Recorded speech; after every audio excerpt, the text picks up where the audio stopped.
다음 교회 성도들은 12월 한 달 동안 이 성탄절을 준비하면서 이 땅에 오신 예수라는 주제를 가지고 한 달 동안 계속 말씀을 생각하고 있어요. 그래서 벌써 3번의 말씀을 나누었고, 이제 돌아오는 주일날 이 땅에 오신 예수 마지막으로 말씀을 나누려고 합니다. 제가 이렇게 12월 한 달 동안 이 땅에 오신 예수라는 주제를 가지고 예수님에 대해서 우리 성도들과 함께 말씀을 나누고 있는 이유는, 매년 성탄절이 반복될 때마다 우리 안에 예수님이 이 땅에 오심에 대한 기쁨과 진정한 감사가 우러나오면 좋겠는데, 세상의 분위기에 휩쓸려서 그냥 즐겁고 그냥 아주 좋은 날 이 정도로 생각하고 넘어가는 성도들이 참 많다는 게 보여졌고, 그것이 참 안타깝게 생각이 되었습니다. 그리고 예수님께서 이 땅에 오신 그 의미를 잘 이해하고 깨닫고 우리만 기쁨을 누리고 우리만 감사하는 게 아니라, 예수님 이 땅에 오심에 대한 그 이유를 분명하게 알았다면 세상에서 아직 알지 못하고 고통당하고 있는 사람들에게 나가서 얘기해 줘야 되잖아요. 그런데 그 이야기를 제대로 하지 못하는 성도들도 제대로 많죠. 그 이유가 무엇일까요? 예수님이 이 땅에 오신 그 의미와 목적과 이유를 가슴 깊이 새기고 있지 못하기 때문이라는 생각이 들었습니다. 그래서 12월 한 달 동안 우리 성도들과 예수님이 이 땅에 오심에 대해서 깊이 있게 말씀을 좀 나누고, 우리 성도들이 진짜 예수님이 이 땅에 오심을 진심으로 기뻐할 수 있었으면 좋겠고, 그리고 예수님이 이 땅에 오심을 자기가 사는 그 삶의 현장에 나가서 사람들에게 말해줄 수 있었으면 좋겠다.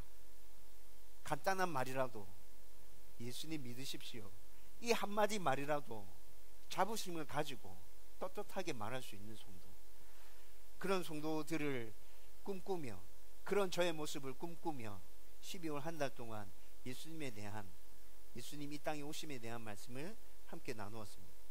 여러분, 한번 이렇게 한다고 오늘 예배 드리는 이 성탄의 그 자세와 태도가 확 바뀌어질 거라는 것 저 기대하지 않습니다.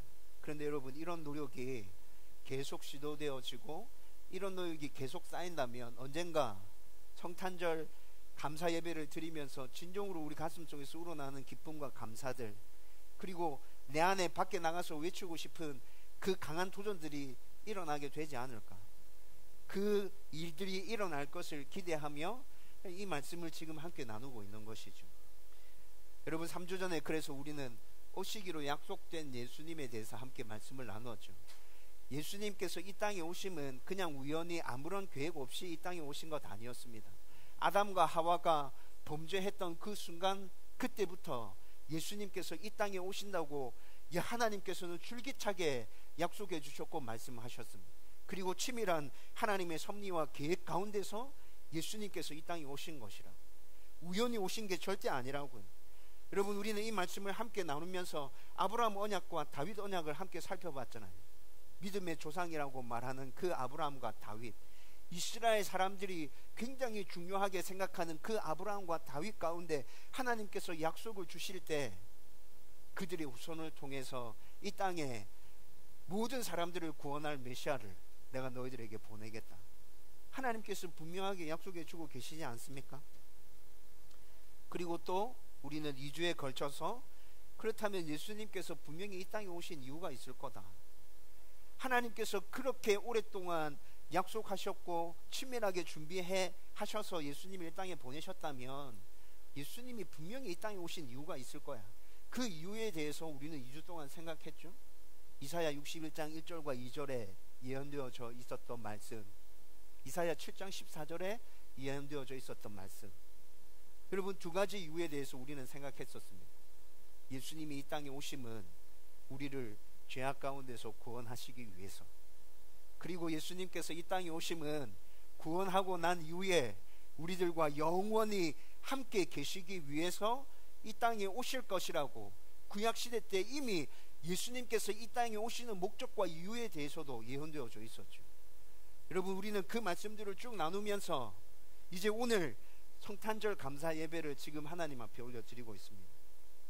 여러분, 제가 정말 바라고 소원하는 것은, 여러분, 이 성탄 예배를 하나님 앞에 올려드리면서 우리 안에 이 땅에 오시기로 약속된 예수님, 나를 구원하기 위해서 오신 예수님, 나와 영원히 함께 거하시기 위해서 오신 예수님, 그 예수님에 대한 확실한 믿음과 신앙 고백 가운데서 온전한 감사와 영광과 찬송을 하나님 앞에 이 시간 올려드릴 수 있었으면 좋겠다고요. 여러분, 우리가 하나님에 대한 이해와 예수님에 대한 이해가 점점 깊어지면 깊어질수록 성탄 감사 예배 때 드리는 이 예배 가운데 우리의 기쁨과 우리의 감사는 솔직하고 진정으로 하나님 앞에 올려드려지게 될 것입니다. 저와 여러분들의 그 기쁨과 감사가 그런 것이 될 수 있기를 주님의 이름으로 축원드립니다. 여러분, 오늘 우리가 함께 나누려고 하는 이 말씀은 한 사람이 예수님께서 이 땅에 태어나심을 온몸과 마음을 다해서 기뻐하고 찬양하고 있는 모습을 우리가 방금 함께 읽었죠. 그 사람이 시므온이라는 사람인데, 여러분 오늘 말씀을 찬찬히 읽어보면 이 시므온이라는 사람은 죽을 날이 얼마 남지 않은 늙은이라는 추측을 할 수 있게 됩니다. 그리고 또 이 늙은이는 한평생 동안 예수님의 이 땅에 오심을 자신이 목도하는 그 일을 자신의 소명으로 생각하고 엄청난 부담감을 안고 살아오면서도 한순간도 그 말씀을 놓지 않고 성령 하나님께서 나에게 내가 죽기 전에 이 땅에 오신 예수님을 볼 수 있게 해주신다 했다. 그러면서 끝까지 기다리고 있는 것이죠. 여러분, 그런데 지금 그 시므온이 성전에서 우연히 아기 예수님을 만나고, 그리고 그 아기 예수님이 메시아이심을 단번에 알아보고 하나님을 찬송하고 있는 모습이 저와 여러분들이 오늘 함께 읽었던 그 본문의 말씀이라고요. 저는 이 말씀을 묵상하면서 나도 시므온 같은 이런 진심에서 우러나오는 온몸과 온 마음을 다해서 하나님을 찬양하고 하나님을 예배하는 이런 찬송이 우러나올 수 있었으면 좋겠다. 그리고 나뿐만이 아니라 우리 성도들이 성탄을 맞이할 때마다 정말 이 기쁨과 감사함 가운데 휩싸일 수 있었으면 좋겠다. 그런 생각이 간절하게 들었고, 그러면서 이 말씀을 계속 묵상하던 중에 시므온 가운데서 굉장히 특별한 한 가지를 발견하게 되었습니다. 시므온이 이러했기 때문에 시므온이 진심으로 예수 그리스도께서 이 땅에 오심을 기뻐하고 감사할 수 있었구나, 이렇게 온 마음을 다해서 하나님을 찬송할 수 있었구나 라는 것들을 알게 되었고, 저와 여러분들 가운데 시므온과 같은 이러한 모습이 똑같이 있었으면 좋겠다는 간절한 소망이 생겨나게 되었습니다. 여러분, 오늘 시므온의 그 특별한 모습에 대해서 여러분들과 함께 나누려고 합니다. 여러분, 이 말씀이 맞춰졌을 때 저와 여러분들 가운데 시므온과 같은 그런 특별한 모습이 나의 가운데 있기를 간절히 소망하면서, 그리고 내년에 또 다가올 그 성탄절에 이 특별함 가운데서 정말 하나님만을 온전히 찬양할 수 있도록, 예배할 수 있도록 그런 도전과 열정이 우리 가운데 일어나게 되기를 주님의 이름으로 축원드립니다. 그렇다면 시므온에게서 나타난 그 특별한 모습이 무엇입니까? 여러분, 오늘 우리가 읽은 본문 말씀은 먼저 시므온에 대한 소개로 이 말씀이 시작되어지고 있습니다. 25절 말씀을 우리 같이 한번 읽어보십시다. 25절 말씀 같이 읽습니다. 시작. 예루살렘에 시므온이라 하는 사람이 있으니 이 사람은 의롭고 경건하여 이스라엘의 위로를 기다리는 자라. 성령이 그 위에 계시더라. 아멘.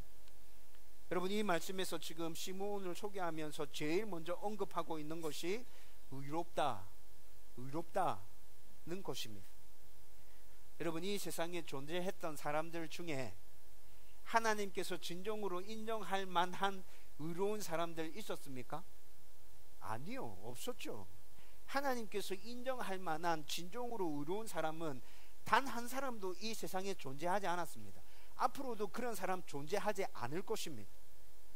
여러분, 인간 스스로는 하나님이 인정할 만큼 의로울 수 없었기 때문에 이 문제를 해결하기 위해서 예수님께서 지금 이 땅에 오신 것 아닙니까? 그리고 구약시대 하나님의 은혜 가운데서 선민으로 택함받은 이스라엘 백성들과 신약시대에 예수님께서 나의 구주라고 믿고 고백하고 있는 온 성도들을 다 통틀어도 의로운 사람은 한 사람도 발견할 수 없죠. 그냥 하나님께서 우리를 의롭게 봐주시는 것 아닙니까? 성경은 그래서 우리의 의로움을 칭이라 말합니다. 칭의. 하나님께서 우리를 의롭다고 칭해 주셨다.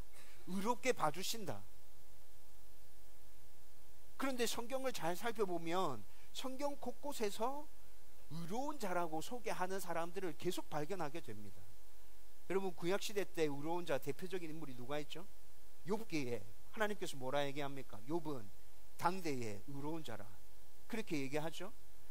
여러분, 뿐만이 아니라 신약시대에 넘어와서도 의롭다고 성경에서 소개하는 많은 사람들이 등장합니다. 우리가 오늘 누가복음 2장의 본문을 생각하고 있는데, 누가복음 1장에서 사가랴와 엘리사벳이 세례요한을 잉태하고 하나님을 찬양하는 모습이 나오거든요. 그런데 그 사가랴와 엘리사벳을 성경에서는 의인이라고 소개하고 있습니다. 누가복음 23장에 넘어가 보면 아리마대 요셉, 이 사람을 의인이라고 성경은 소개하고 있습니다. 사도행전 10장에 가보면 고넬료를 성경은 의인이라고 소개하고 있습니다. 이 사람들은 모두 다 죄가 없거나 흠이 없어서 성경에서 의인이라고 소개하고 있는 것입니까? 아니요, 그렇지 않거든. 이 사람들은 죄가 없거나 흠이 없어서 의인이라고 인정받은 것이 아니라 하나님의 말씀에 순종하기 위해서, 하나님의 뜻에 합당한 삶을 살기 위해서 늘 몸부림치면서 실패하지만 포기하지 않고 끝까지 그렇게 최선의 노력을 다하는 자들이었기 때문에 하나님께서 이들을 의롭다고 인정해 주신 것입니다.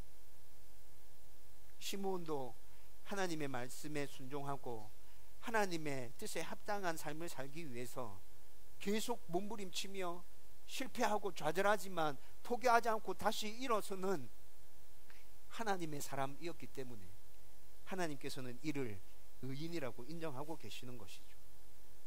여러분, 뿐만이 아니라 또 시몬에 대한 소개를 찬찬히 살펴보면 종교적인 부분에서도 굉장히 성실했던 인물이구나라는 것들을 발견할 수 있습니다. 오늘 25절 말씀에서 의롭고 경건하여 이렇게 얘기하고 있거든요. 이 경건하여라는 말을 헬라어 단어로 살펴보면 그때 그 당시에 바리새인과 서기관들이 만들어 놓은 여러 가지 종교적인 의식들이 있었죠. 그런데 그 의식들을 하나도 거르지 않고 제대로 잘 행하고 있는 사람이라는 뜻이 이 경건하여라는 이 단어 안에 포함되어져 있습니다. 여러분, 이때 이 당시에 바리새인과 서기관들은 형식적으로 모든 종교적인 의식들을 행하고 있었지만 시므온은 경건하여 형식적인 것이 아니라 진심으로 하나님을 경외함으로 하나님을 예배하고자 하는 마음으로 하나님과 온전한 교제를 하고자 하는 그 간절한 열망에서 이웃을 사랑하는 그 마음에서 모든 율법들을 제대로 지키고자 최선의 노력을 다했던 인물이라고 성경은 우리에게 말씀해 주고 있습니다. 또 시므온은 이스라엘의 위로를 기다리는 자라고 소개하고 있죠. 여러분, 이스라엘의 위로를 기다리는 자, 메시아를 기다리고 있다는 말이거든요. 여러분, 이 당시 유대인은 대부분 메시아를 기다리고 있었지만 성경에서 말씀해 주고 있는 그 메시아와 또 자기들이 기대하고 소망하고 있는 메시아는 전혀 달랐습니다. 하지만 시므온은 성경에서 말씀해 주고 있는 메시아, 우리를 모든 죄악 가운데서 구원해 줄 그 메시아가 어떤 분인지에 대해서 정확하게 알고 있었고 이해했습니다. 그리고 성경에서 말씀해 주고 있는 그 메시아를 시므온이 온전히 기다리고 있었다는 것이죠. 여러분, 오늘 본문 30절과 32절에 시므온의 찬송이 나타나고 있죠. 그런데 그 찬송의 내용을 찬찬히 살펴보면 시므온이 성경을 온전하게 이해해서 성경에서 약속하고 있는 그 메시아를 기다리고 있구나라는 것들을 발견할 수 있습니다. 같이 말씀을 한번 읽어보십시다. 다 같이 읽습니다. 시작. 내 눈이 주의 구원을 보았사오니 이는 만민 앞에 예비하신 것이요 이방을 비추는 빛이요 주의 백성 이스라엘의 영광이니이다. 아멘. 여러분, 방금 읽은 시므온의 이 찬송 가운데서 나타나듯이 그가 기다리는 메시아는 이 당시에 유대인들이 기다렸던 정치적인 메시아, 힘과 권력을 가지고 있는 왕권적인 제왕적인 메시아, 그런 메시아를 기다리고 있었던 것이 아니라 모든 만민을 죄악 가운데서 구원해서 온전하게 건져내 주실 진정한 구원자 메시아를 기다리고 있었다는 것이 확실하게 드러나죠. 시므온의 메시아에 대한 이런 이해와 고백은 32절 말씀에 보면 예수님의 육신의 아버지 어머니였던 요셉과 마리아까지도 깜짝 놀라게 만듭니다. 왜 그렇습니까? 여러분, 시므온은 지금 만민을 구원할 메시아를 찬송하고 있기 때문에 그런 것이죠.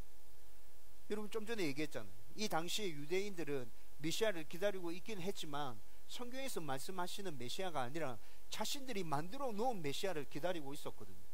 자신들이 만들어 놓은 메시아는 이방인들과는 전혀 상관없는 이스라엘 백성들만을 구원하는 정치적이며 제왕적인 메시아를 이들이 기대하고 소망하고 기다리고 있었다고. 근데 시므온이 고백하고 있는 메시아는 어떤 메시아라고요? 그런 메시아가 아니라 이방인들을 구원하는, 이방인들에게 생명의 빛을 비추시는 메시아를 기다리고 있다고, 그 메시아를 내가 보았다고 지금 이 시므온이 그렇게 찬송하고 있잖아요. 그러니까 요셉과 마리아는 당연히 놀랄 수밖에 없는 것이죠. 이 자가 유대인임에도 불구하고 어떻게 이 사실을 알게 되었을까? 여러분, 요셉과 마리아는 예수를 낳게 될 것인데 그가 이 세상을 구원한 메시아라는 사실을 어떻게 알게 되었죠? 천사들이 그에게 계시를 해줬죠. 그렇죠? 천사의 계시를 통해서 요셉과 마리아는 알게 되었습니다. 그래서 예수님이 태어나고 난 다음에 8일이 지나서 지금 율법에 정해져 있는 대로 할례를 받기 위해서 성전에 올라간 거라고.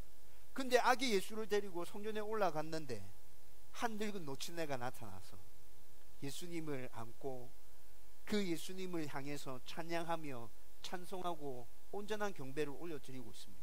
그런데 그 경배의 내용이 보통 유대인들이 가지고 있는 생각을 뛰어넘는, 전혀 이해하지 못했던 그 사실을 온전히 이해하는 가운데 찬양하고 있는 모습을 보면서 깜짝 놀라게 되는 것이죠.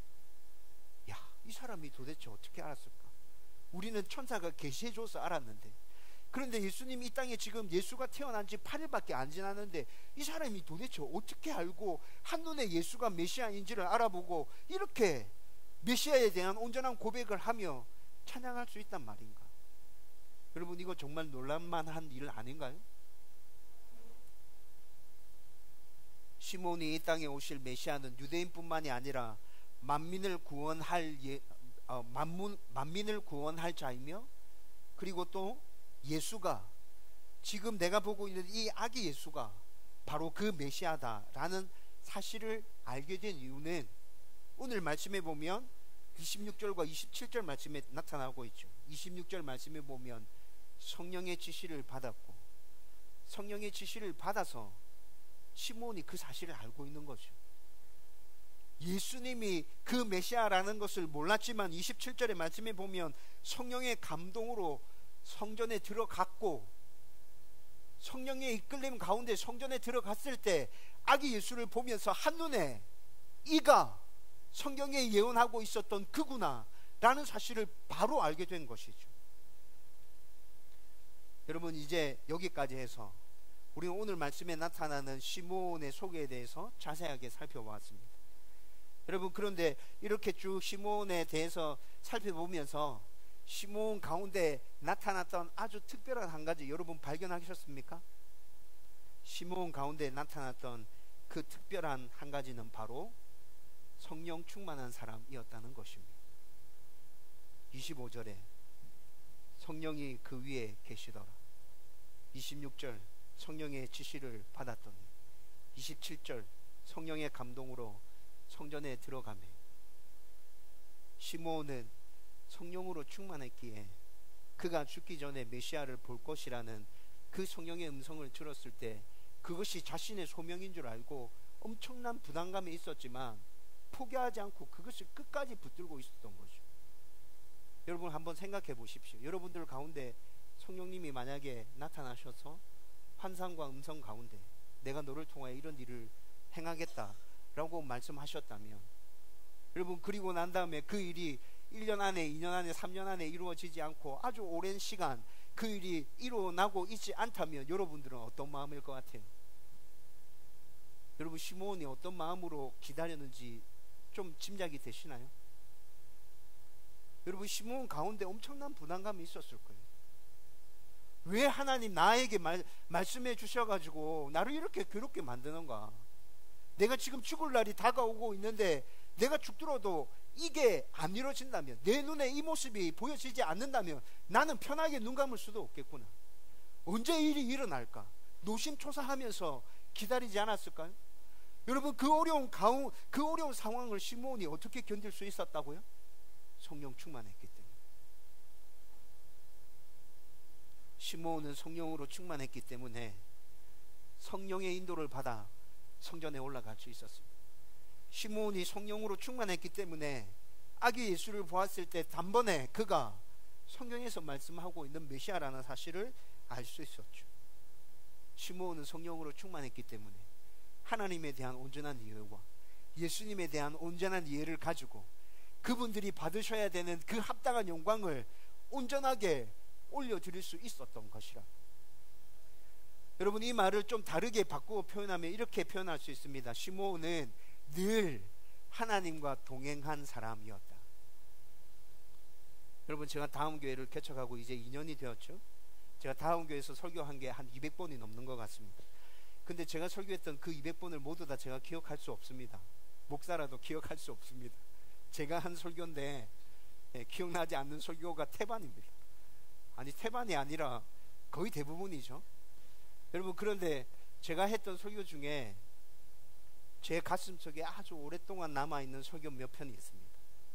그 설교 중에 하나가 작년에 여러분들과 함께 나누었던 하나님과 행복한 동행을 했던 에녹에 대한 말씀입니다. 여러분, 이 말씀이 제 머릿속에서 지워지지 않더라고요.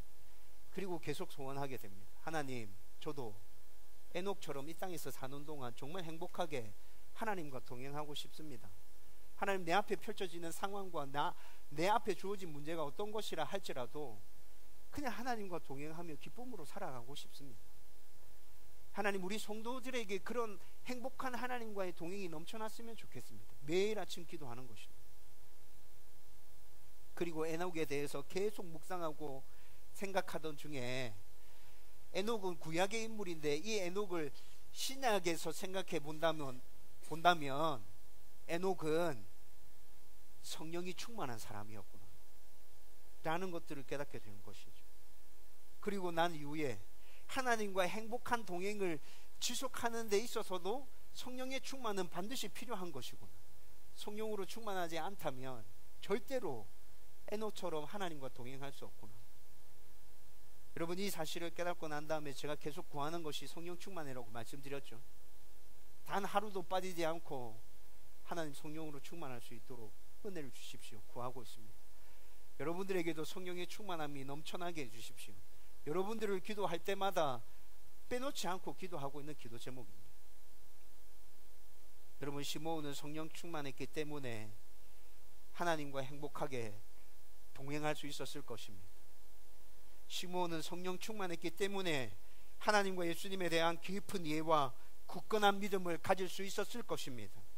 시므온은 성령 충만했기 때문에 하나님께서 주신 그 소명을 붙들고 힘들고 어려웠지만 온전하게 끝까지 인내하며 견딜 수 있었을 것입니다. 시므온은 성령으로 충만했기 때문에 메시아이신 예수님을 만났을 때 한눈에 그가 메시아이심을 알아볼 수 있었을 것입니다. 시므온은 성령으로 충만했기 때문에 온 몸과 온 마음을 다해서 메시아이신 예수님을 끌어안고 기뻐하고 즐거워하며 그분을 예배하고 찬양할 수 있었다, 저는 믿고 확신합니다. 저와 여러분 가운데 우리를 구원하기 위해 이 땅에 오신 예수, 나와 영원토록 함께 하기 위해서 이 땅에 오신 예수, 그분이 메시아이심을 온전히 믿고 확신하면서 성탄을 맞이할 때마다, 아니 성탄절만이 아니라 그분과 함께 동행하는 삶을 살아가면서 온전하게 기뻐하고 즐거워하고 온전한 감사를 올려드리며 그분이 받으셔야 되는 합당한 예배를 올려드리고 싶다라는 간절한 소망이 일어나고 있습니까? 그렇다면 우리도 성령으로 충만해야 합니다. 늘 하나님과 동행하는 삶을 살아야 하는 것이죠. 그러면 하나님과 예수님에 대한 이해가 점점 깊어져 갈 것입니다. 구원이 무엇인지, 하나님이 나에게 베풀어 주신 이 은혜와 사랑이 얼마나 깊고 놀라운 것인지, 얼마나 넓은 것인지 점점 알아가게 될 것입니다. 그리고 온몸과 마음을 다해서 하나님을 높여드리고 우리를 구원하기 위해 땅에 오신 예수님을, 나와 영원토록 함께 계시기 위해서 이 땅에 오신 예수님을 담대하게 세상 가운데 나아가서 내가 살아가는 그 삶의 영역에서 모든 사람들을 향해서 외칠 수 있게 될 것입니다. 저와 여러분들은 성령 충만함으로 하나님과 늘 동행함으로 진정으로 예수님께서 이 땅에 오신 이날 기뻐하고 감사하고 또 이 소식을 많은 사람들에게 알려줄 수 있는 그런 신실한 하나님의 백성들 되기를 주님의 이름으로 축원드립니다. 이제 말씀을 결론 지으려고 합니다. 여러분, 오늘 함께 나눈 이 말씀은 2018년 성탄 감사 예배에만 해당하는 말씀이 아니죠. 여러분, 이 말씀이 2019년 성탄절에 다시 선포되어지지 않는다 하더라도 우리는 2019년 성탄을 맞이할 때 이 말씀을 다시 떠올려야 할 것입니다. 2020년 성탄을 맞이할 때 그때도 역시 이 말씀을 떠올려야 할 것입니다. 이 말씀을 떠올리고 이 말씀을 붙들고 성령 충만함으로 만민을 구원하기 위해서 이 땅에 오신 예수님, 우리와 늘 함께 하기 위해서 이 땅에 오신 예수님, 그분을 기억하며 기뻐하고 감사하며 온전한 경배를 올려드릴 수 있어야 할 것입니다. 여러분, 그래서 이런 우리의 노력과 시도들이 계속되어질 때 해가 갈수록 성탄 감사 예배를 드릴 때마다 우리 안에서 넘쳐나는 감사와 기쁨은 더 배가 되어져 갈 것입니다. 점점 더 커져가고 점점 더 기뻐지고 점점 더 감사해지고, 그래서 우리 예배 가운데 정말 온전하게 하나님만을 높여드리는 그런 예배가 드려지고 그 예배 가운데 살아계신 하나님이 임재해 주셔서 예배 가운데 우리 성도들을 만지시고 취해 주시는 그런 은혜들, 여러분, 그 은혜들이 일어나게 될 것을 저는 기대하면서 그렇게 나아가려고 합니다. 여러분, 뿐만이 아니라 성탄절 감사 예배 드릴 때만 이렇게 온 마음을 다 쏟으며 하나님께 나아가나요? 성탄절 감사 예배를 드릴 때만 예수님께서 이 땅에 오심을 다시 기억하나요? 그런 게 아니죠. 우리의 모든 삶 가운데 우리와 동행하시는 그 하나님, 하나님과의 행복한 동행, 그것들을 기대하고 소망하면서 하나님 백성다운 모습으로 이 땅에서 우리가 살아갈 때 우리의 그런 모습을 통해서 또 하나님은 영광 받으시겠죠. 저와 여러분들이 모든 삶 가운데 그렇게 살아갈 수 있게 되기를 주님의 이름으로 축원드립니다.